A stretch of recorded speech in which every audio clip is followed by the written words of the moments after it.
Welcome to this deep dive by the Quiet Footnote. Today, we're plunging into a book that, maybe without you even realizing it, has kind of shifted how we think about, well, choice itself. We're talking about Barry Schwartz's really influential work, The Paradox of Choice. And it kicks off with this premise that grabs you immediately. We're always told more choice is good, right? Like it's freedom, it's progress. But what if, and this is the twist, what if too much choice is actually making us anxious, paralyzed, even chronically dissatisfied?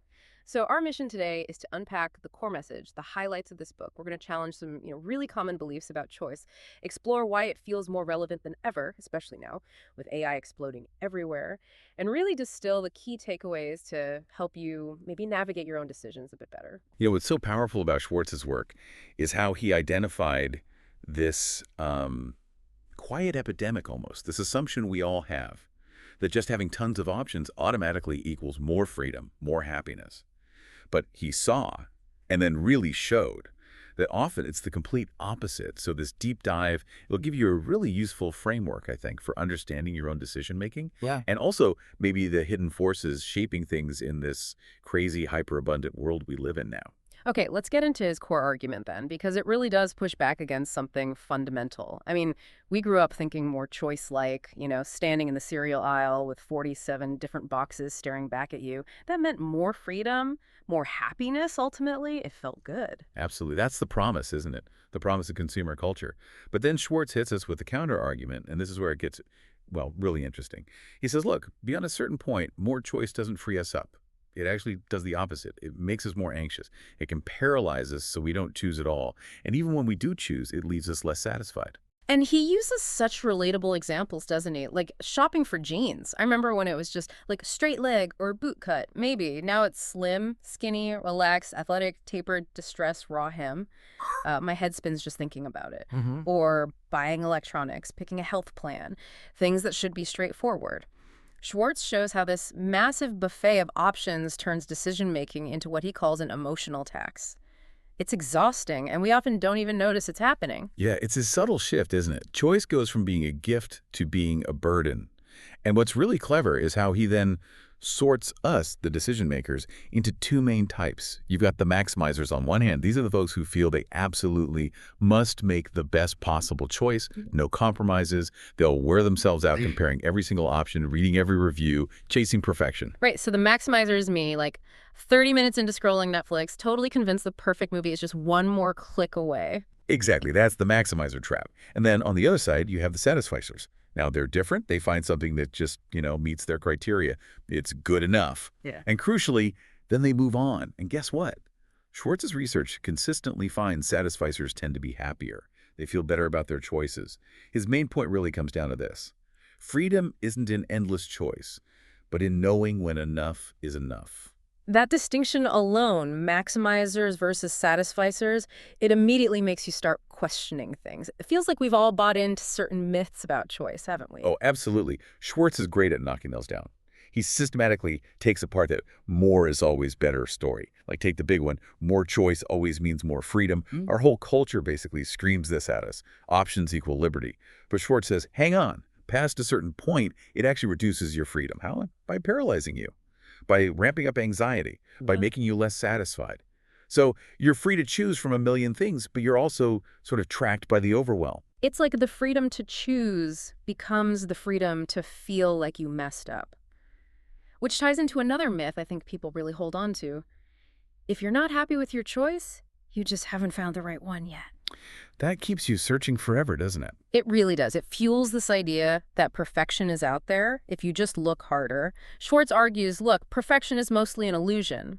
Chasing it just leads to comparing, regretting, and blaming yourself when things aren't perfect.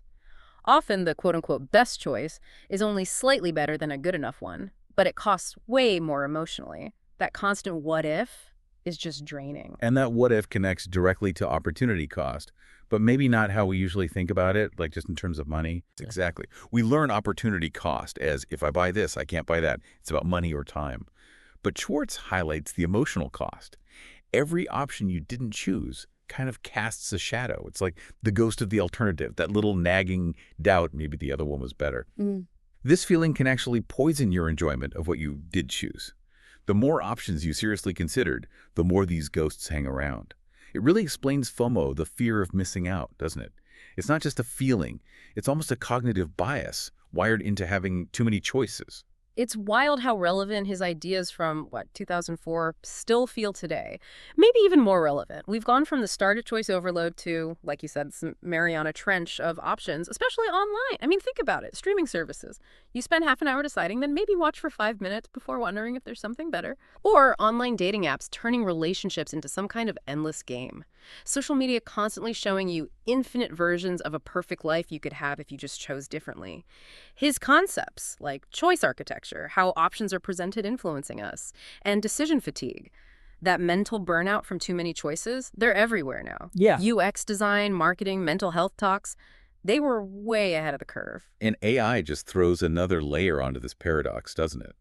On the one hand, AI tools promise to help us filter, to choose better, but they can also just multiply the choices again. Like, ask an AI to write an email. It might give you 15 slightly different versions. Are you less overwhelmed? Or just overwhelmed differently? That's a really good question. Are we outsourcing the work or just outsourcing the decision anxiety? Right. And then And there's algorithmic Personalization. It feels Yeah. curated, like it knows you. Which is helpful sometimes, sure, but it can also just keep you in that endless loop, always browsing, always thinking the next recommendation will be the one. It makes you wonder, are we outsourcing the decision or just the feeling of being overwhelmed? I bet if Schwartz updated the book now, he'd have whole chapters on digital minimalism, algorithmic ethics, how these systems shape our choices without us even noticing. Totally agree. It feels like he saw where things were heading. The book speaks so directly to modern things like FOMO culture, which basically weaponizes choice. It makes comparison this permanent state of being. You always feel like you're missing out, which makes it hard to just, live in the life you have. It absolutely connects to all the talk about burnout, anxiety, depression today. His ideas bridge consumer psychology and just our emotional well-being. Honestly, reading it, it felt like looking in a mirror sometimes. It really made me question that default more is always better setting I think I had, and that tendency to keep options open. Maybe sometimes that's not freedom. Maybe it's just well-dressed procrastination. That's a great way to put it. And that reflection leads us right into the ideas from the book that really stick with you. Those moments where you think, okay, this is bigger than just buying stuff. Yeah, let's get into those simple crash moments, as you called them earlier. The ones that really resonate. Okay, for me, the first one that really lands is the profound realization that better isn't always happier. This whole maximizer versus satisficer thing, it's so portable. You see it everywhere once you know it. That friend who skids hours researching headphones. Maximizing, me endlessly tweaking at the creative project instead of finishing it. Right. Probably maximizing too. And what's key is Schwartz isn't judging. He knows maximizers might get objectively better results sometimes. Yeah. But the cost, the stress, the second guessing, it often eats away at the enjoyment. It helped me reframe creative blocks. Maybe not laziness, maybe it's maximizing paralysis. Yeah, that reframing is powerful. Then there's the insidious creep of rising expectations. The jean story is the perfect example. He talks about finally buying these amazing jeans, the best pair ever, objectively, but feeling less happy than when choices were simple. Why? Because having 50 options raises your expectation of perfection. Reality rarely matches up. You know you picked the best of 50, but you're also aware of the 49 you didn't pick.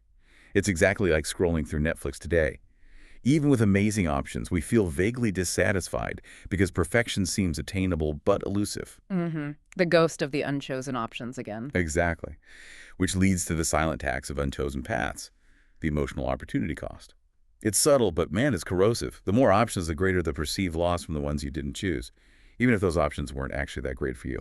That little what-if voice in careers, relationships, even small purchases, it just chips away at the joy of what you have. It really nails how FOMO works at a cognitive level. It demands a price for every path not taken. And it feeds into that self-blame, right? Yes.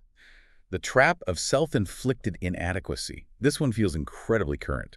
When there are seemingly infinite choices, the logic becomes, if I'm not happy, it must be my fault. I chose wrong. So disappointment turns inward. It becomes self-criticism. It's like he wrote the playbook for Instagram-era comparison culture. Way before its time, every perfect feed whispering, see, you could have chosen better. Wow, yeah. And finally, the idea that feels most, liberating to me is the power of intentional limits. It's not just about fewer options, it's about deciding where to focus your decision energy. His advice to choose when to choose sounds simple, but it's deep. It's about protecting your mental bandwidth for the stuff that really matters and letting the rest go. If you're juggling projects or big life choices, this is just gold. Not every tiny detail needs your maximum effort. Sometimes good enough really is good enough. Okay, so pulling all that together, if someone listening wants the core principles, the big actionable ideas they should really take away and maybe try to internalize, what are they? Right, distilling it down, here are 5 key takeaways. 1, recognize your choice ceiling. More isn't always better. Find that point where more options just add stress, not value, and stop there. Okay, know when to stop looking. Exactly. 2, embrace good enough. Seriously, consider being a satisficer, at least for some things.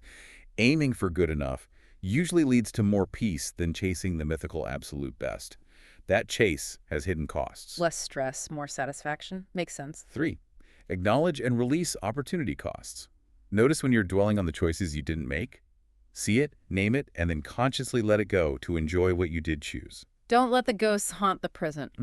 4, manage expectations and accept trade-offs. Super high expectations are a recipe for disappointment. Every choice involves giving something up.